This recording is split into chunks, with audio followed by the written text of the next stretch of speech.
Kim Chiu, iniintriga sa pagiging late. Funny, pumalag.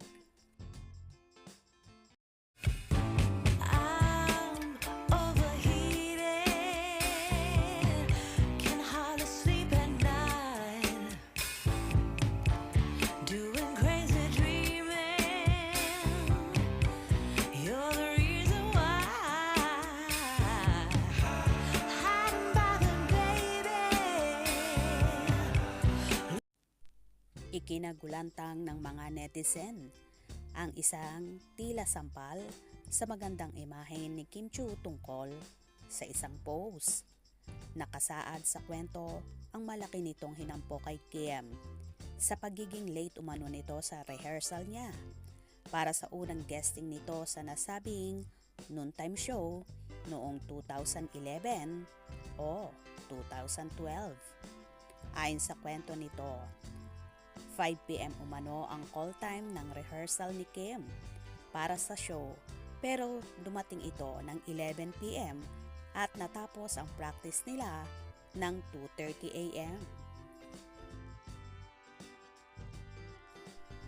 Ikinasama ng loob nito ang 6 na oras na late umano ni Kim at sa iba pang insidente ng pagka-late ng actress sa kanilang rehearsal.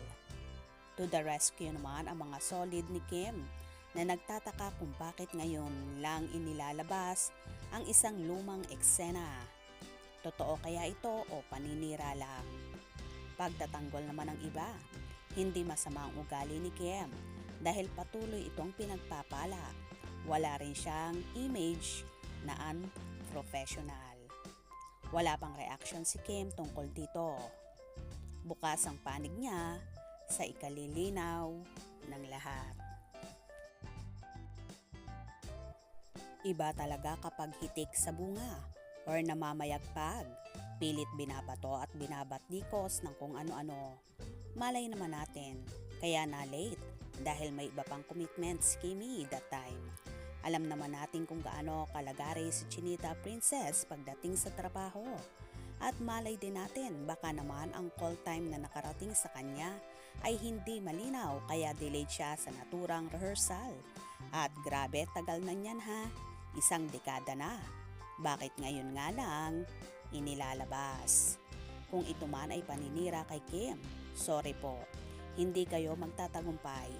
Alam naman ng lahat pagdating sa trabaho si Chinita Princess, wala yang kapaguran. Kahit nga wala siyang pahinga, maka-attend lang siya sa mga commitments niya. Kaya nga lalong pinagpapala, diba?